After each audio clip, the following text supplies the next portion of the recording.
ETF index mutual funds నేర్చుకుని stock మార్కెట్లో రాణించాలనుకుంటున్నారా? వెంటనే ఈ నెంబర్కి కాల్ చేయండి.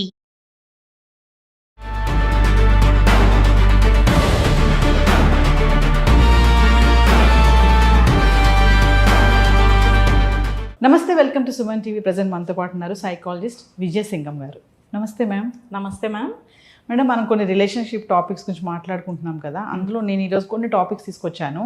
Care and control.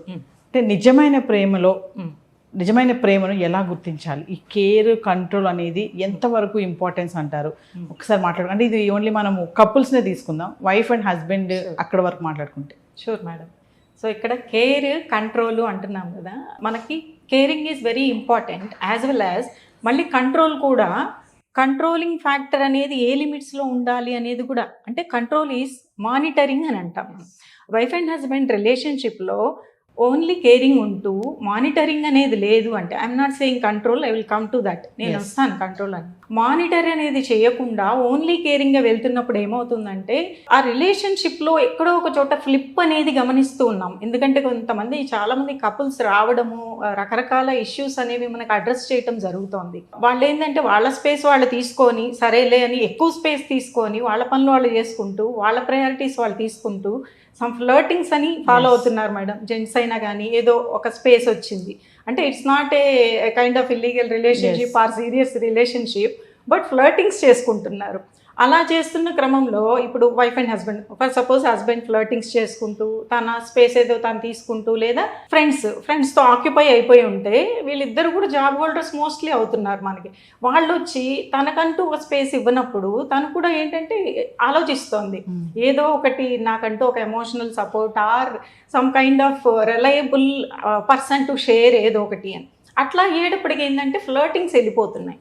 ఇక్కడ మానిటరింగ్ అనేది చేయనప్పుడు ఈ కంట్రోల్ అనేటువంటిది అది ఏమైపోతుందంటే, మానిటర్ చేయకపోతే కంట్రోల్ అనే ఫ్యాక్టర్ కిందకి వెళ్ళిపోతుంది అనమాట. ఒక్కసారిగా తెలిసేటప్పటికి మానిటర్ చేయట్లేదు, ట్రస్ట్ చేసేసారు, ఓకే ఏది ఎలా ఉన్నా మన ఇద్దరం కపుల్ కదా, అది ఎప్పటికీ బ్రేక్ అవ్వదు అనే ట్రస్ట్ ఉన్నంత వరకు వాళ్ళు కంట్రోల్ చేయరు. అండ్ మానిటర్ చేయకుండా అంటే ఏం జరుగుతోంది, ఏమన్నా బిహేవియర్లో చేంజెస్ వస్తున్నాయా, తను ఎవరితో అన్నా సీరియస్గా ఎక్కువసేపు మాట్లాడుతుందా, లేకపోతే తన విధి విధానాల్లో ఏమన్నా మార్పులు చేర్పులు ఉన్నాయా అనేటువంటి మానిటర్ చేయకపోతే ఒకరోజు సడన్గా కంట్రోల్ అనే ఫ్యాక్టర్లోకి వెళ్ళిపోతారు అన్నమాట వాళ్ళు. సో అక్కడ కేరింగ్ అనేది డెఫినెట్లీ ఇంపార్టెన్స్. కేరింగ్ లేకుండా మళ్ళీ మానిటరింగ్ అండ్ కంట్రోల్ చేస్తే ఎవరు పట్టించుకోద్దాని.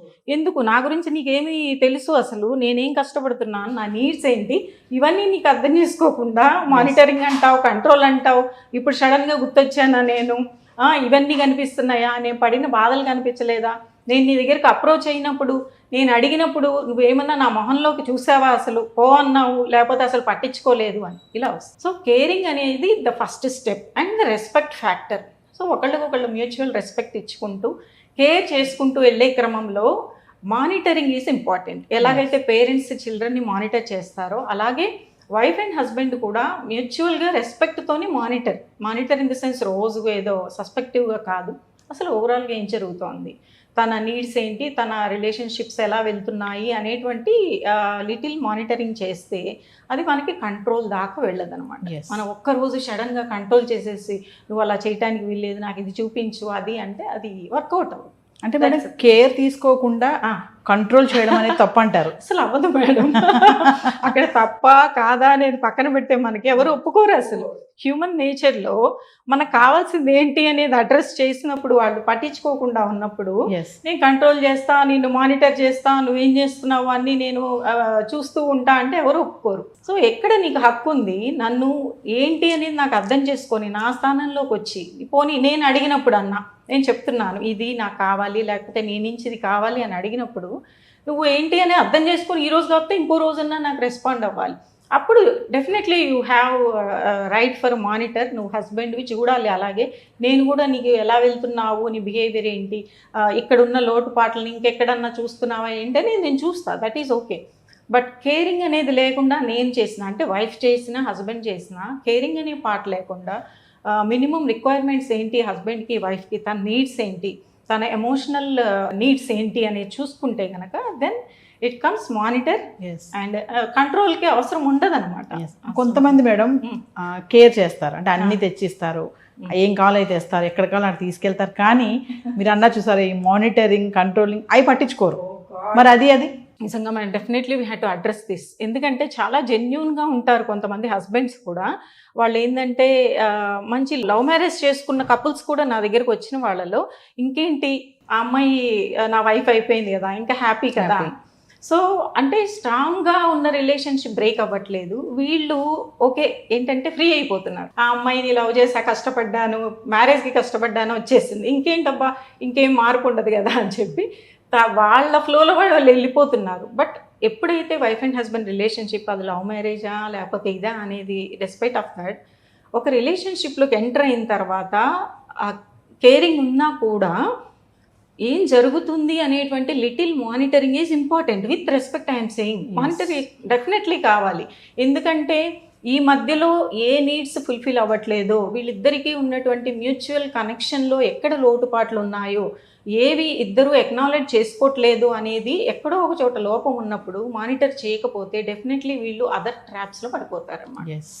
సో వైఫ్ని హస్బెండ్ చెక్ చేయాలి, హస్బెండ్ని వైఫ్ చెక్ చేయాలి డెఫినెట్లీ. అదర్వైజ్ నేను చాలా కేసెస్ చూస్తున్న వాటిలో హెల్తీ రిలేషన్షిప్ వాళ్ళు ఇద్దరూ వచ్చి ఎంత ఏడుస్తున్నారంటే గుండెలు అవిసిపోయేలా బాధపడుతున్నారు. ఎందుకంటే ఇద్దరికి ఇష్టం.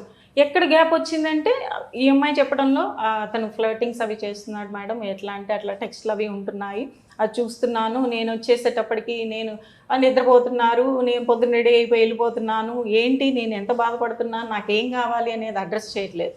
అలా నేను అట్లా బయటికి వెళ్ళినప్పుడు నాకెవరు మంచిగా మాట్లాడారు అనుకోండి, ఏంటి నీ కష్టం ఏంటి ఇష్టం ఏంటి అంటే లవ్కి వెళ్ళట్లా, బట్ నేను డిపెండ్ అవుతున్నా కదా ఆ పర్సన్ మీద. తర్వాత అది ఎటు వెళ్తుంది అనేది తెలియదు కదా. వెళ్ళిన తర్వాత ఇంకో కేసెస్ వస్తాయి, మేడం ఇలా జరుగుతుంది, అతనేమో బాగా దగ్గర అయిపోయాడు, ఈ రిలేషన్షిప్ ఎట్లా వెళ్తుందో ఆ అమ్మాయికే తెలియట్లే, ఏడుస్తోంది కానీ ఆ ట్రాప్ నుంచి బయటపడలేకపోతుంది. ఇటు భర్త అంటే ఇష్టం. ఇది ఎంత ట్రయాంగిల్గా అమ్మాయిని ఎంత శోకానికి గురి చేస్తుందంటే ఇద్దరు కూడా కళ్ళ నీళ్ళు పెట్టుకొని బాధపడుతున్నారు. ప్రేమ లేని బంధం కాదు, ప్రేమ ఉన్న బంధంలో కూడా ఇంత ఇబ్బంది ఎందుకు వస్తుందంటే the simple monitoring with respect and care is important. Not only care, husbands and వైఫ్స్కి చెప్తున్నాను, కేర్ ఒకటే కాదు, సింపుల్ మానిటరింగ్ విత్ రెస్పెక్ట్. అది రెస్పెక్ట్తో వెళ్తేనే బంధము ఏం జరుగుతుంది అనేది మనం చూసుకోవాలి. మనుషులం కదా, ఎప్పుడెప్పుడు ఏ అవసరాలు తీరలేదో అవి పెడదారులు తొక్కుతున్నామేమో అని ఒకళ్ళనొకళ్ళు హెచ్చరించుకుంటూ మళ్ళీ ఒకళ్ళనొకళ్ళు ఎక్నాలెడ్జ్ చేసుకుంటూ నీకు నేనున్నాను, నీకు అది అలా నేను ఆ రోజు నేను అర్థం చేసుకోలేకపోయాను అనుకుంటా, కానీ నేనున్నాను, మనం ఉన్నాం, మనం అన్ని సర్దుకొని అలా చేసుకుంటూ ముందుకెళ్దాం, అన్నిటినీ కూడా సరి చేసుకుంటూ ముందుకెళ్దాం అనే క్రమంలో ఎప్పుడు కూడా ఈ రిలేషన్షిప్ కేర్ అనేది మానిటర్తో చక్కగా రెస్పెక్ట్తో ముందుకెళ్ళింది అనమాట. Thank you ma'am. Thank you ma'am.